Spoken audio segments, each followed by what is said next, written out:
The end-of-shift whistle had just blown when I saw her walking toward the factory gate. Brittany. She was wearing the red sundress I bought her, teetering on a pair of heels, her face a mask of carefully applied makeup. "Jason, you're off?" she asked with a sweet smile, as if nothing had happened. I stared at her, my hands still slick with grease. "What do you want? What kind of attitude is that? We've been together for 3 years, and this is how you talk to me." Brittany's voice trembled with manufactured hurt. 3 years. I almost laughed out loud.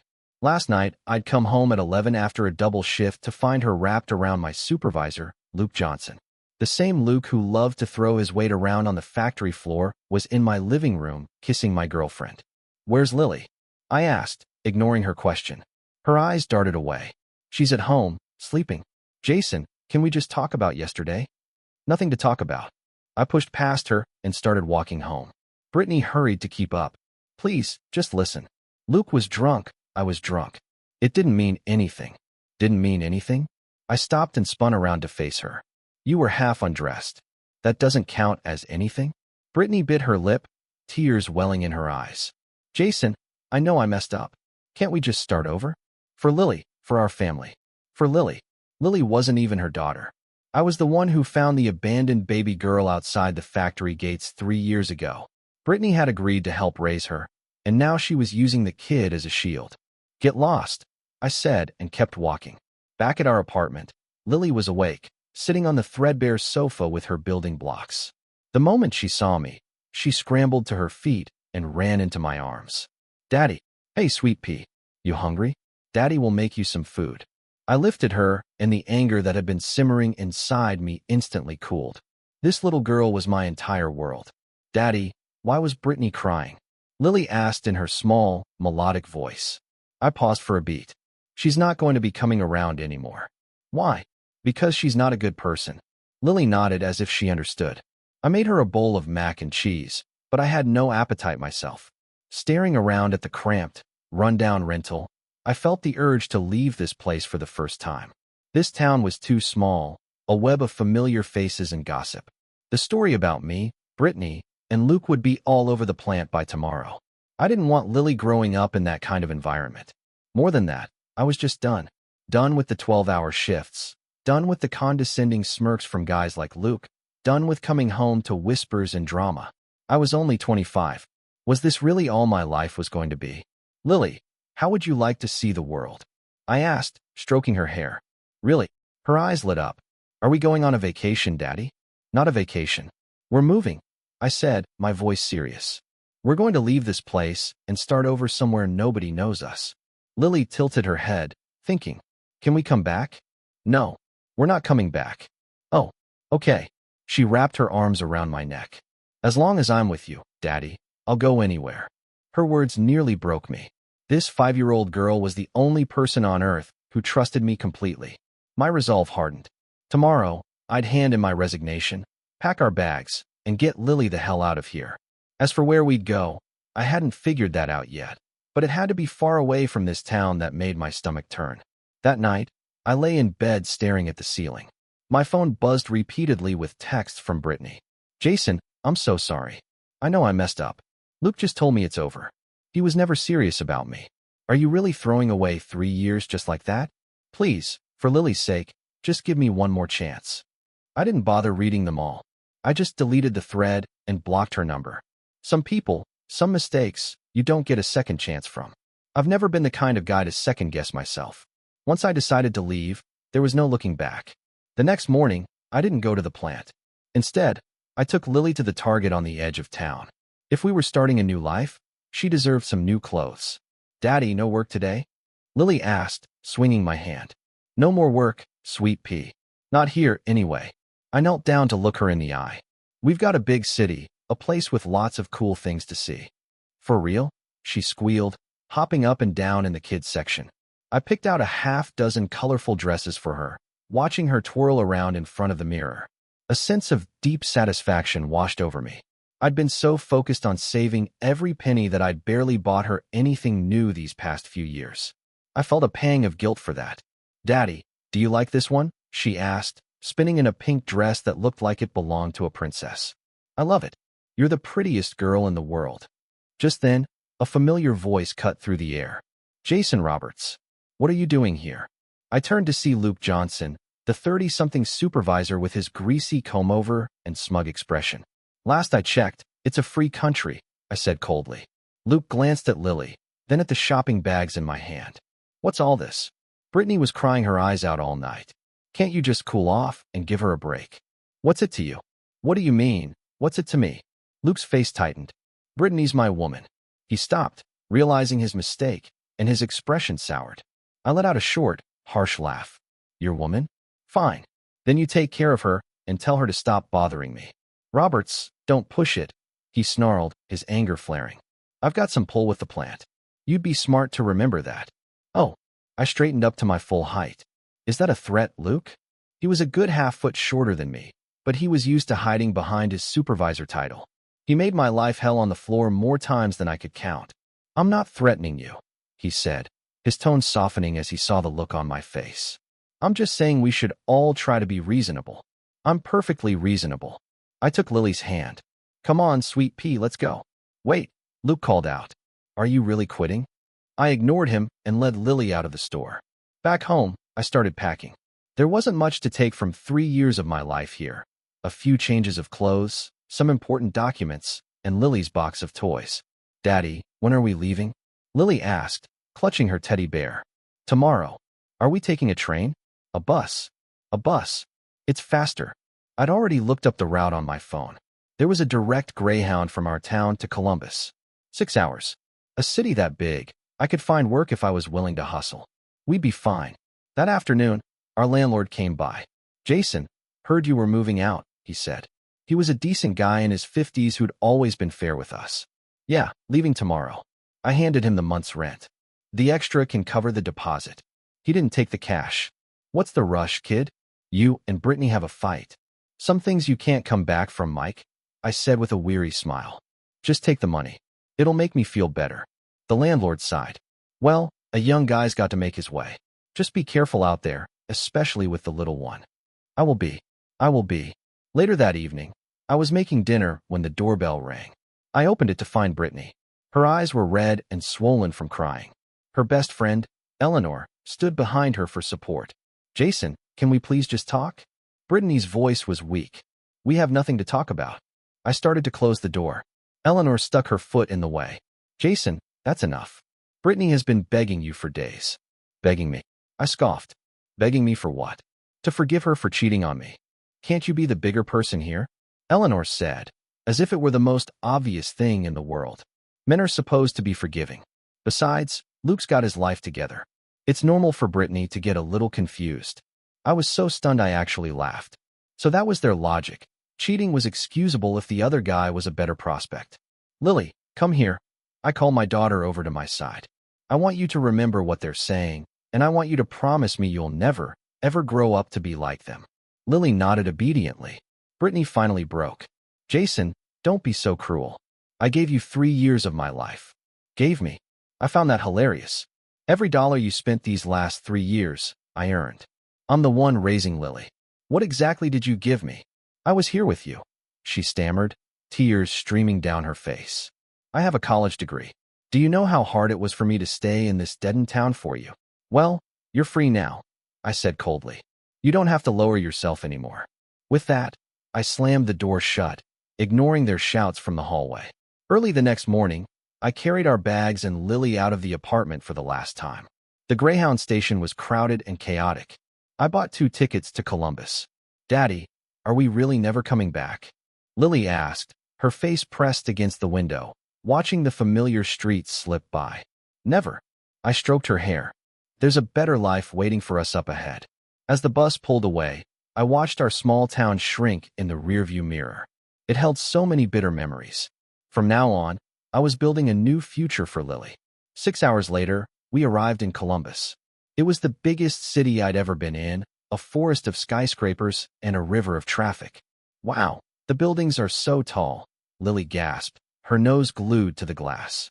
I found a cheap motel near the bus station to use as a base and immediately started looking for work. The opportunities in a big city were endless, but so was the competition. With just a high school diploma and no special skills, finding a decent job was tough. After 3 days of pounding the pavement, I landed a job as a delivery driver for a local logistics company. It was hard work, but the pay was better than a factory. The owner, a man in his 40s named Mr. Grant, seemed like a good guy. He was sympathetic when he saw I had a kid with me. "Jason, it can't be easy doing this with a little one in tow," he said. "Tell you what, I might know a place you can stay." "Really? Where?" "A friend of mine runs a coffee shop. She has an empty apartment upstairs. She might rent it to you cheap." My eyes lit up. That would be amazing. That evening, Mr. Grant took me to the coffee shop. It was a small, cozy place with warm lighting and the rich smell of roasted beans. The owner was a beautiful young woman in her 20s named Chloe. "Hi, I'm Chloe Scott," she said, extending her hand with a smile. "Jason Roberts." I shook her hand, noticing how warm it felt. "And this must be Lily," Chloe said, crouching down to her level. "What a cutie." Lily was shy, hiding behind my leg. "The apartment's on the second floor. Come on up and take a look," Chloe said, leading us upstairs. The place wasn't big, but it was clean and bright. Most importantly, the rent was something I could actually afford. "We'll take it," I said on the spot. "That's great," Chloe said, looking genuinely pleased. "We're neighbors now. Lily, if you ever get bored, you can come down and hang out in the shop." Once we moved in above the coffee shop, our life settled into a rhythm. I drove my routes every morning and came home in the afternoon to be with Lily. Sometimes Chloe would bake cookies for Lily, and the two of them became fast friends. "Chloe, this brownie is so yummy," Lily would say, her eyes wide as she watched Chloe work behind the counter. "You think so? Well, you have to be a good girl to get another one," Chloe would reply, gently ruffling Lily's hair. Watching them, a strange, warm feeling bloomed in my chest. This felt like home. One evening, I was sitting in the empty coffee shop, watching Lily do her coloring book at one of the tables. Chloe was at the counter, tallying the day's receipts. "You two are really sweet together," Chloe said suddenly.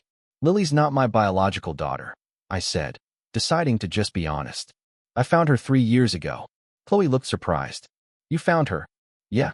She was abandoned outside the factory where I used to work. I couldn't just leave her there, so I took her home." "What about her birth parents?" "Don't know. Don't care," I said, watching the way Lily's brow furrowed in concentration. The moment I picked her up, she was my daughter. A look of admiration flickered in Chloe's eyes. "You're a good man, Jason Roberts." "Not really. I just did what anyone should have done." That night, I couldn't sleep. It wasn't because I was thinking about Brittany. It was because of what Chloe had said. It had been a long time since anyone had called me a good man. Back in Oak Haven, everyone thought I was a fool for taking in a kid that wasn't mine. But Chloe, she saw it differently. This woman was nothing like Brittany. She was kind, gentle, and wonderful with Lily. But I couldn't let myself think about it too much. I had nothing. Why did I have to fall for someone like her? Our first month in Columbus flew by. I got the hang of my delivery routes, and my income was steady. We found a great preschool for Lily nearby, and she was thriving. Most importantly, we were starting to feel like we belonged in this city. "Daddy, Chloe taught me how to make sprinkles for cookies today," Lily announced, running up the stairs. "She did? Did you learn how?" I asked with a smile. "A little bit," Lily said, holding her thumb and forefinger a tiny space apart. "She said we'll try again tomorrow." "Well, make sure you thank her." "I already did," Lily said seriously. "And I told her when I grow up, I'm going to open a bigger coffee shop than hers." Her words warmed my heart. Lily was truly happy here. This was the best decision I had ever made. That evening, I was down in the shop as usual. "How's business?" I asked Chloe. "It's okay," she said with a small smile. "But there's a new problem." "What's that?" "A big chain coffee shop just opened on the next block. They're pulling away a lot of my customers." She looked worried. I frowned. This coffee shop was our home. If her business failed, we'd have to move. "Maybe I can help you come up with a few ideas," I offered. Chloe looked surprised. "You? I may not know coffee, but I've been delivering to businesses all over the city. I have a pretty good idea of what customers want." Chloe's eyes lit up. "Okay, I'm listening." "The big chains have efficiency, but they have no soul," I began. "Your advantage is that this place is cozy. It feels like a home. Lean into that. Remember your regulars' orders. Host a little open mic night or a board game night. Put up some of Lily's drawings." Chloe listened intently, nodding. "Those are all great ideas," she said, her voice filled with gratitude. "Thank you, Jason. Hey, We're in the same boat now. Over the next few days, Chloe put my suggestions into action. She started greeting regulars by name, with their favorite drink already in mind. She framed and hung a few of Lily's brightest drawings near the counter. The effect was immediate. Customers loved the personal touch. They said it felt more like a community hub than a business. Jason, you're a genius, Chloe said, beaming. Business is even better than before. It's your coffee that keeps them coming back, I said modestly. Well, you deserve a special one on the house. She insisted on making me a latte herself. As I took the cup from her, my fingers accidentally brushed against hers. For a split second, a jolt, like a tiny spark of electricity, passed between us. I think she felt it too because a faint blush rose on her cheeks. The coffee smells great, I stammered. I hope you like it, she replied, just as flustered. That night, I tossed and turned in bed. I knew I was falling for Chloe, but I didn't know what to do about it. Could I really offer her anything? A delivery driver with a kid? What right did I have to pursue a woman like her? As I was lost in thought, my phone rang. I glanced at the screen and froze. It was Brittany. I thought I'd blocked her, but she must have gotten a new number. After a moment's hesitation, I answered. Jason, it's me. Brittany's voice came through the line. What do you want? I set my voice flat. I miss Sophie, she said, her voice catching. Can I please see her? No. Why not? I'm practically her mother. You don't have that right, I said bluntly. Lily is happy. She doesn't need you. Jason, you can't be this cruel. Brittany started to cry. I know I was wrong. Can't we just start over? Start over? I scoffed. So you and Luke are done? We are, she said quickly. He was just playing me. He was never serious. Hearing that only confirmed I'd made the right choice. How could I ever take back a woman like that? Brittany, listen to me, I said, my voice firm. It's over between us. It will never, ever be us again. Stop calling me. I hung up, but that call shocked me into clarity. I couldn't keep running from my feelings. If I liked Chloe, I had to be brave enough to tell her. I had to at least try, right? The next evening, I took a deep breath and knocked on Chloe's apartment door. Jason, what's up? It's late, she asked, looking puzzled. Two need to talk to you, I said, my heart pounding against my ribs. Okay, come on in. I followed her into her living room, my pulse thundering in my ears. Want some tea? She asked. No, thanks. I took another breath to steady myself. Chloe, I have something I need to say. Seeing how serious I was, she sat down on the sofa across from me. Go on. Two really like you. The words tumbled out, all my courage packed into that one sentence. Chloe froze, a blush instantly spreading across her face. I know I'm not what you deserve, I rushed on. I'm just a delivery guy and I have a daughter, but I want to try. I want to give you and Lily a real home. She looked down at her hands, saying nothing. My heart began to sink. I'm sorry. I shouldn't have. I stood up, ready to retreat. Wait, she said, stopping me. I turned back. Her eyes were glistening with unshed tears. Jason, do you know why I opened the coffee shop? She asked. I shook my head. Because I wanted a home, she said, her voice barely a whisper. I grew up in foster care. My biggest dream has always been to have a warm, safe family. Being with you and Lily these last few weeks, I felt a happiness I've never known before. Chloe looked up at me. Lily feels like my own daughter, and you make me feel safe. Jason, I like you too, she finally said. In that moment, it felt like the entire world had lit up. I crossed the room and gently pulled her into a hug.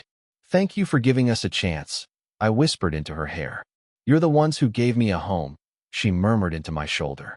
From that day on, we were a family. Chloe was wonderful to Lily, and Lily adored her. Every day after preschool, the first thing Lily would do was run downstairs to the coffee shop to find her mommy. Mommy, my teacher said my painting was the best in the class, Lily would announce, holding up her latest creation for Chloe to see. Did she? That's because my little girl is the best artist in the world, Chloe would say, stroking Lily's hair. Watching them together filled me with a happiness so profound it almost hurt. This was the life I had always wanted. My work was changing, too. Chloe, I don't think I want to be just a delivery driver anymore, I told her one night. Oh, what are you thinking? I want to start my own business, I said seriously. A local courier service, specializing in deliveries for other small businesses. Chloe's eyes lit up. That's a brilliant idea. You have the experience and you know what the market needs. The only problem is the startup capital, I admitted. I have some savings I can lend it to you, Chloe said without a moment's hesitation. No way, I shook my head. I can't take your money. We're a family, Jason. There's no your money and my money, she said, taking my hand. I believe in you. I know you can make this work. Her faith in me was overwhelming. Brittany had never supported my ambitions. She'd always thought my dreams were foolish. But Chloe, she believed in me completely. Okay, I said, squeezing her hand. We'll do it together. Over the next few months, I worked my routes during the day and planned the business at night. Chloe was my partner in everything, helping me analyze the market and draft a business plan. Lily was a little trooper, never causing any trouble. You can do it, Daddy. She'd cheer me on in her tiny voice. Finally, our small company was born. It was just me and a used van, but it was a start. In the first month, I landed over a dozen clients. They were small jobs, but it was real income. Jason, you're doing it. You're really doing it, Chloe said, her voice thick with pride. This is our success, I told her, pulling her close. That night, the three of us sat down for dinner together. Daddy, can we stay like this forever? Lily asked suddenly. Of course, sweet pea. I stroked her hair. We'll always be together. And will Mommy Chloe be with us forever, too? I looked at Chloe, who was watching us with a gentle, loving smile. Of course, she nodded. Mommy's not going anywhere. Lily clapped her hands. Yay! At that moment, I felt like the luckiest man in the world. Just when it felt like everything was finally falling into place, disaster struck. I was out on a delivery run when my phone rang. It was Chloe. Jason, you need to come back now. Brittany is here. Her voice was tight with anxiety. A cold dread washed over me. I turned the van around and sped back to the shop, tires screeching as I pulled out onto the street. My heart was hammering against my ribs. How did Brittany have guardianship papers? What was she planning? When I got to the preschool, I saw Brittany pulling a crying Lily toward the parking lot. Lily was screaming, Daddy, help me. Let her go. I roared, running toward them. Jason, took you long enough, Brittany said, releasing Lily. Lily flew into my arms. Daddy, I was so scared. It's okay, sweet pea, Daddy's here. I held her tight, turning my furious gaze on Brittany. What the hell do you think you're doing? I'm taking back my daughter, she said, her voice full of smug triumph. She is not your daughter. Legally, she is. Brittany produced a folded document from her purse. This is a legally binding guardianship agreement. I'm her legal guardian. I snatched the paper and read it. I felt the world tilt. It was an official document, signed and notarized, naming Brittany Anderson as the sole legal guardian of Lily. This is a fake, I shouted. Go ahead. Check with the court, Brittany said with a cold smile. Remember when we first got Lily? You were a single guy with an unstable job. I was the one with the college education. I told you it would be easier with social services if my name was on the paperwork. You agreed. The memory hit me like a punch to the gut. She was right. At the time, I thought she was doing it because she loved Lily. I never imagined she would use it as a weapon against me. So now you see, don't you? Brittany said, her voice dripping with venom. On paper, Lily is my daughter. If I want to take her, there's not a damn thing you can do to stop me. You can't do this, I whispered, clutching Lily tighter. I raised her. But the law recognizes the guardian, she said coolly. You want to keep Lily? Then get back together with me. Otherwise, I'm taking her so far away you'll never see her again. You're insane. I couldn't believe she was using a child as blackmail. I'm not insane. I'm just trying to get my family back, Brittany said. So what's it gonna be, Jason? Your daughter, or that coffee shop waitress? I looked down at Lily, who was sobbing in my shoulder. This little girl was my life. How could I let her be taken away? But how could I betray Chloe? Daddy, I don't want to go with her, Lily cried, wrapping her arms tightly around my neck. I want to stay with you and Mommy Chloe. Her words twisted the knife in my heart. I'll give you one day to think about it, Brittany said, checking her watch. I want your answer by this time tomorrow. She turned and walked away, leaving me on the sidewalk holding my crying daughter, my world completely shattered. When we got home, Chloe took one look at our faces and knew something terrible had happened. She threatened you? Chloe asked softly. I nodded, my voice hoarse as I explained the guardianship papers. Chloe listened in silence, her face growing pale. Jason, you have to go back to her, she said finally. What? I thought I'd heard her wrong. I said go back to Brittany. Chloe repeated, her voice steady despite the tears welling in her eyes. You have to do it for Lily.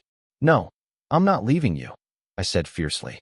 But you can't lose Lily, she pleaded, her own tears now falling freely. She needs you. You need me, too. I'm a grown woman, Jason. I can handle it. Chloe stroked Lily's hair. But she's just a little girl. She can't lose her father. Clara, this isn't your fault, she said, shaking her head. I was just naive to think we could be happy forever. Seeing her cry, my own heart broke into a million pieces. But I couldn't bear the thought of Lily being ripped away from me. It was an impossible choice, but I had to make one. I didn't sleep a wink that night. Lily clung to me in her sleep, whimpering, Daddy, don't leave me. She mumbled, lost in a nightmare. I stroked her back, the pain in my chest so sharp it was hard to breathe. The next morning, I made my decision. Chloe, I'm going to talk to Brittany, I told her. Okay, she said, her voice quiet and resigned. But I'm not getting back together with her, I said, looking her straight in the eye. I'm going to find another way. A flicker of hope returned to Chloe's eyes. I left Lily in her care and went to find Brittany. She was staying in an upscale hotel downtown. Made up your mind? She asked with a triumphant smirk when she opened the door. Let's talk terms, I said, getting straight to the point. What terms? How much money do you want? I asked. Brittany stared at me for a second, then burst out laughing. Jason, do you really think money can solve everything? Isn't that what you're after? I said coldly. Name your price. I don't want money, she said, stepping close to me. I want you. That's not going to happen. Then get ready to say goodbye to Lily. How can you be so heartless? I stared at her. Lily trusted you. How can you stand to hurt her like this? I'm not hurting her. I'll be a great mother to her, Brittany said. As long as you do what I say. I took a deep breath. Give me a week. 3 days, she countered. If you don't agree in 3 days, I'm taking Lily and leaving this city for good. I didn't say another word. I just turned and left. Back home, I told Chloe everything. I have 3 days to figure something out, I said, taking her hands in mine. Jason, what if we call the police? Chloe suggested. It's no use, I shook my head. Legally, she has the upper hand. Then what do we do? An idea began to form. I'm going to see a lawyer. There has to be another way. The next day, I consulted with several lawyers. The advice was grim. Without proof that Brittany was an unfit mother, the courts would likely side with her. Just as I was about to give up, one of the lawyers asked a question that changed everything. He said she came into a lot of money recently, he asked. Yeah, and she was vague about where it came from. You should report her. If her wealth comes from illegal activities, the court would absolutely reconsider her fitness as a guardian. It was like a light bulb went off in my head. Of course, Brittany's money. I immediately started digging. I called a few old friends back in Oak Haven and learned that Brittany had been mixed up with some shady characters, promising huge returns on risky investments. She was part of a scam. I gathered all the information I could find and took it to the police. On the third day, just as Brittany arrived at the coffee shop to collect her answer, 2 police officers approached her. Ms. Brittany Anderson, you're a person of interest in an ongoing investigation into investment fraud. We need you to come with us. The color drained from Brittany's face. You've made a mistake. I didn't. We have substantial evidence, ma'am. Please cooperate. As I watched them lead her away, a massive weight lifted off my shoulders. Lily ran into my arms. Daddy, is the bad lady gone for good? Yes, sweet pea, I said, kissing her forehead. She's gone for good. A month later, a judge officially revoked Brittany's guardianship and named me as Lily's sole legal guardian. Daddy, are we really free? Lily asked. Yes, sweet pea, we're free. Does that mean you can marry Mommy Chloe now? Hearing that, Chloe and I both started to laugh. It sure does, I said, looking at Chloe. If Mommy will have me. Of course I will, Chloe said, her eyes shining with happy tears. In that moment, we were finally, truly a family. 6 months later, Chloe and I got married. It wasn't a big, fancy wedding, just a simple ceremony in a park with our closest friends. Lily, wearing a beautiful little dress, was our flower girl. Daddy, Mommy, you have to love each other forever and ever, she instructed us solemnly. We will, Chloe and I said in unison. Life after the wedding was everything I had ever dreamed of. My courier company grew steadily, and soon I had a small fleet of vans, and a dozen employees. Chloe's coffee shop was so popular, she opened a second location across town. Lily started elementary school and loved it, making new friends and amazing her teachers. "Daddy, when I grow up, I want to have my own company, too," Lily announced one evening. "You do? I'll support you 100%, I said, ruffling her hair. "What kind of company should I have? How about a company that makes everyone happy?" Chloe suggested with a smile. "That's a great idea," Lily clapped. Looking at the smiles on their faces, I knew every hardship, every struggle, had been worth it. This was all I ever wanted, a wife who loved me, a daughter who was my whole world, and work that I was proud of. The pain and confusion I felt when I left Oakhaven seemed like a lifetime ago. Without that journey, I would never have found this happiness. That night, Chloe and I sat on our small balcony looking up at the stars. "Jason, do you have any regrets?" she asked quietly. "Regrets about what?" "About the choices you made. About all of it." I thought for a moment. "If I regret anything, it's only one thing." "What's that?" "I regret not meeting you sooner," I said, taking her hand. Chloe smiled. "Me too. But it's not too late," I said. "We have our whole lives ahead of us." "Yes," she whispered, "together." That night, I had the most beautiful dream. The three of us were on a beach. Lily was building a sandcastle, and Chloe was reading a book beside me. I was just sitting there with her, watching the sun dip below the horizon, painting the sky in orange and purple. "Daddy, what are you thinking about?" Lily asked, running over to me. "I'm thinking about our future. What's it going to be like?" "It's going to be amazing," I said with absolute certainty. When I woke up, I realized it wasn't a dream. It was my life. I had a wife who loved me, a wonderful daughter, and a life we had built together. From that night, I discovered the betrayal to this moment of pure happiness. I had come so far. And every single step was worth it because every step led me here. Home. 2 years later, on a bright spring day, an unexpected letter arrived. It was from a correctional facility. Brittany had written from prison, asking to see Lily. What could she possibly want? Chloe asked, her voice laced with worry. "Maybe she just wants to apologize," I said, looking at the letter. "She says she wants to see Lily one last time before she's released." "You're not going to agree, are you?" I hesitated. As much as Brittany had hurt us, she had been a part of Lily's life for 3 years. "Let's let Lily decide," I said finally. That evening, I talked to Lily. "Sweet pea, do you remember Brittany?" I asked gently. Lily thought for a moment. "A little bit.